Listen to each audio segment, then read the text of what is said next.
L'invité de ce Smart Impact, c'est Samuel Mayol. Bonjour. Bonjour. Bienvenue, vous êtes maître de conférence à l'université Paris 13 Nord, spécialiste des questions de laïcité et d'université. Et vous publiez Université en crise. Voilà, votre livre, c'est aux éditions L'Harmattan. On parle donc d'une crise de l'université. Elle n'est pas nouvelle. Quels en sont les principaux symptômes, si on peut décrire cette crise pour commencer? Vous diriez quoi? Alors effectivement, la crise n'est pas du tout nouvelle, elle est même très ancienne. Les principaux symptômes, il y en a plusieurs. D'abord, c'est des problèmes financiers énormes qui sont liés ni plus ni moins à l'autonomie des universités. En promulguant l'autonomie des universités, les différents gouvernements successifs d'ailleurs, de ce côté-là, il y a vraiment une responsabilité partagée, ont abandonné les universités à leur propre sort. C'est-à-dire que concrètement, on a aujourd'hui des présidents d'universités qui font bien ce qu'ils peuvent pour essayer de boucler leur budget année après année. Les subventions de l'État ne suffisent pas, les dépenses augmentent et on a en plus, dans certains cas, des universités, des présidents qui n'ont pas les compétences, j'ai envie de dire, techniques ou financières pour pouvoir gérer de tels budgets. Ensuite, il y a aussi un impact social et sociétal très important. C'est-à-dire, sur le plan intellectuel aujourd'hui, beaucoup d'universités sont totalement à la dérive avec des groupuscules en interne des universités qui font du militantisme au lieu de faire de l'enseignement. Je parle aussi bien d'enseignants que d'étudiants. Et donc aujourd'hui, ça non plus, c'est pas nouveau, mais l'université est au centre, exactement, otage de pression politique de tous bords. Alors c'est effectivement, et on va d'ailleurs se concentrer sur ces deux symptômes, l'autonomie d'université. Je regardais justement que l'émission démarre, 2007, la loi principale, il y en a eu d'autres ensuite. C'est quoi? C'est parce que ça transforme les directeurs d'université en managers, ils doivent chercher des sources de financement. Qu'est-ce que ça change profondément? Oui, c'est exactement ça. Alors déjà, l'autonomie, on pourrait la remonter beaucoup plus loin, en 1968, au moment où on a vraiment réformé l'université et où on a souhaité mettre en place une démocratie universitaire avec de votes au sein des conseils d'administration, donc de différentes personnes qui sont représentées, les étudiants, les enseignants et compagnie. Et donc ça, c'est un processus qui a débuté à ce moment-là. Effectivement, après 2007, qu'on a appelé la loi d'autonomie des universités, qui là a donné une autonomie notamment financière et politique au président. Concrètement, à partir du moment où une université est passée à l'autonomie, l'État lui donne de l'argent qui correspond exactement au montant qu'elle a eu le jour où elle est passée à l'autonomie. Et ce montant-là ne bouge plus depuis des années. Par contre, malgré l'inflation, malgré le fait que les enseignants sont toujours des fonctionnaires de l'État, avec une grille salariale qui augmente, donc des dépenses qui, même si on ne touchait pas à la masse salariale, augmenteraient naturellement. Plus un certain nombre de problèmes liés au bâtiment, donc un certain nombre d'éléments. Et effectivement, les présidents d'université aujourd'hui, à travers la taxe d'apprentissage notamment, ou des formations en apprentissage, vont développer des fonds propres au sein de leur université pour pouvoir boucler les budgets. Or, l'apprentissage, aujourd'hui, est également en train de s'effondrer. Et donc, les budgets sont aujourd'hui incomplets. Alors, c'est un fléau réel, je ne le sous-estime pas. Mais on peut aussi se dire que le fait qu'il y ait des partenariats avec le privé, ça peut être un atout. Parce qu'on a souvent reproché aux universités d'être un peu dans leur bulle, de ne pas suffisamment préparer les étudiants à la vie réelle, au monde de l'entreprise. Alors, c'est là où, finalement, on arrive dans la deuxième partie du problème des universités, c'est qu'aujourd'hui, vous avez des personnes qui, au sein de l'université, et notamment des syndicats enseignants, qui refusent précisément ce partenariat. Moi, j'ai dirigé un IUT pendant 10 ans. Pendant 10 ans, j'ai cherché des fonds propres, et régulièrement, le reproche qu'on me faisait, c'était de vouloir privatiser mon IUT, parce que, précisément, j'allais chercher des fonds, qui, en plus, d'ailleurs, étaient même pas des fonds privés, en réalité, parce que lorsqu'une entreprise donne de la taxe professionnelle, ou de la taxe d'apprentissage, en réalité, elle paye un impôt qui est obligatoire pour elle, et en réalité, l'université n'est ni plus ni moins que collecteur d'impôts dans ce cas-là. Bon. Mais malgré tout, aujourd'hui, les entreprises, elles sont sollicitées par tout le monde. par toutes les universités, également d'ailleurs par des écoles privées, et donc elles n'arriveront pas à financer à elles seules tout le secteur de l'éducation. C'est aussi un manque de responsabilité de l'État que de se défausser sur le milieu de l'entreprise pour dire c'est à vous à financer l'université. Alors ça, c'est le pilier budgétaire, et puis effectivement, il y a la question de l'enseignement, de la laïcité et de la liberté académique. Vous nous dites quoi ? Elle est menacée aujourd'hui ? Alors en fait, la liberté académique, elle est importante. Il est important aujourd'hui de considérer qu'à l'université, il y a effectivement, aussi bien du point de vue des enseignants que des étudiants, une liberté d'expression.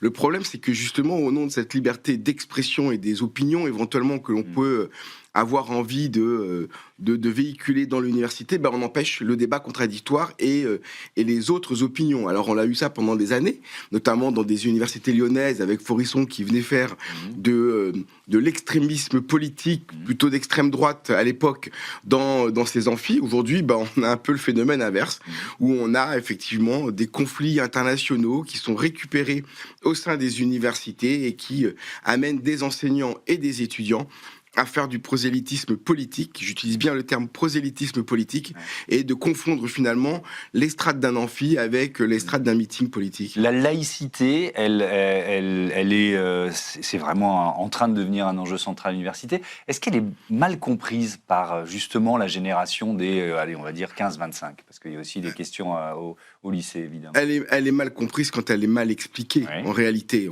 On présente souvent la laïcité à partir du moment où on voit ce qu'elle empêche. Il faut aussi montrer ce qu'elle permet. Et aujourd'hui, cette loi, c'est une loi de liberté qui permet énormément de choses, qui permet d'abord d'avoir des opinions contradictoires, de changer de religion, de ne pas en avoir, de critiquer une religion. Voilà. Et en réalité, il faut bien sûr la préserver. Au sein des universités... Mais il y a une communauté musulmane, à tort ou à raison, qui considère que c'est devenu une loi anti-musulman.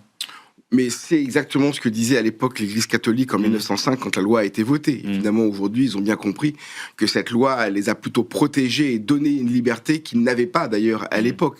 Donc, voilà, peut-être qu'aujourd'hui, toutes les religions n'ont pas encore compris ce message. Elles finiront bien par le comprendre parce que cette loi, elle leur permet précisément des libertés qu'elles n'auraient pas dans d'autres pays où la laïcité n'existe pas. Ça va jusqu'à des menaces contre certains professeurs aujourd'hui ? Oui, ça va sur des menaces, des pressions, des volontés d'emprise dans les cours.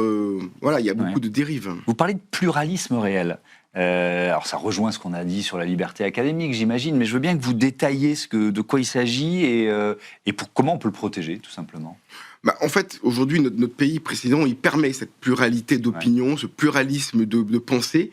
L'université a toujours été un lieu où on pouvait précisément l'exprimer, et je pense que c'est important.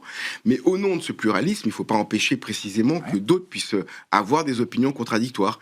Et aujourd'hui, on constate quand même que dans certaines universités, il n'est pas possible d'avoir une opinion dissidente de l'opinion majoritaire. Qui doit protéger cette liberté académique, ce pluralisme réel ? Moi, je pense que l'État doit reprendre la main sur les universités aujourd'hui. Donc, on sort de l'autonomie, en fait. En tout cas, on l'encadre. On l'encadre fortement. Vous savez qu'aujourd'hui, sur 40 membres d'un conseil d'administration d'université, l'État n'a qu'un représentant. Donc, il est important que l'État reprenne la main, qu'on encadre l'autonomie, éventuellement d'ailleurs qu'on en retire une partie, effectivement, et surtout qu'on contrôle. Vous savez, si aujourd'hui une ville, une collectivité, un village dérive sur le plan budgétaire, par exemple, la préfecture reprend immédiatement la main et peut même mettre sous tutelle une commune. Aujourd'hui, c'est pas le cas pour les universités, en tout cas, c'est pas fait. Et moi, j'appelle aujourd'hui les représentants de l'État à reprendre la main sur l'université, aux parlementaires, à reprendre la main. Vous savez, cet ouvrage dont vous avez parlé, j'ai prévenu l'ensemble des députés et des sénateurs que j'avais écrit un ouvrage. En leur disant, l'université va mal, j'ai écrit un ouvrage, je suis prêt à venir vous rencontrer, à vous offrir mon ouvrage et à en parler avec vous. Je suis envoyé ça à tous les députés et tous les sénateurs. Vous avez eu combien de réponses ? Naïvement, je me suis dit, ça va me coûter un fric de dingue puisqu'ils vont tous le vouloir. J'ai eu 3 réponses. Bon. Ça, c'est pas bon signe. Ça veut dire quoi ? Je reviens sur cette place de l'État. Vous parliez des conseils. Il faut rééquilibrer la gouvernance ?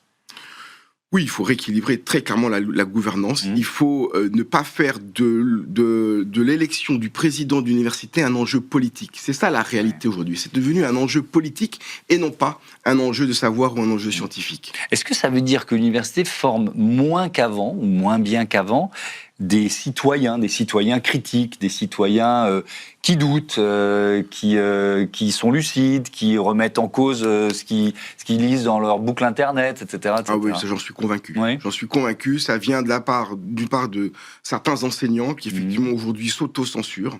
Très clairement, dans les universités, parce qu'ils ne veulent pas avoir de problème. Ça vient aussi de groupuscules d'étudiants qui, eux, contestent en permanence les enseignements et ne sont plus dans l'état d'esprit d'un étudiant qui vient acquérir un savoir ou acquérir une connaissance. Voilà. On en fait dès le départ un enjeu politique. Et alors, je reviens parce que pendant que vous disiez ça tout à l'heure, le fait que l'État reprenne la main, très bien, j'entends l'argument, mais alors, on peut avoir un risque d'élection d'un extrême ou de l'autre à la tête de la France. Donc une reprise en main des universités, si l'État a la main. Peut-être que l'autonomie, on la trouvera sympa à ce moment-là. Oui, alors effectivement, vous avez raison. Là, pour le coup, si effectivement un parti d'extrême, droite ou gauche d'ailleurs, arrive au pouvoir, effectivement, on pourrait considérer peut-être que l'autonomie sera un garde-fou et une possibilité de pouvoir finalement faire des universités un lieu où la parole sera encore possible. Le problème, c'est qu'aujourd'hui, ces extrêmes sont déjà présents dans les universités. Et là, aujourd'hui, c'est pas l'État qui est extrême, c'est bien ce qui se passe dans les universités. Merci beaucoup Samuel Mayol, c'était passionnant. Votre livre « Université en crise », je le remonte, on l'a en images, en infographie, est donc publié aux éditions L'Harmattan. À bientôt, merci encore. On passe tout de suite au débat de ce Smart Impact. On va parler des directions des achats. Quelle place la RSE trouve dans les achats? C'était un bilan de l'année 2025 et on se projette sur l'année 2026.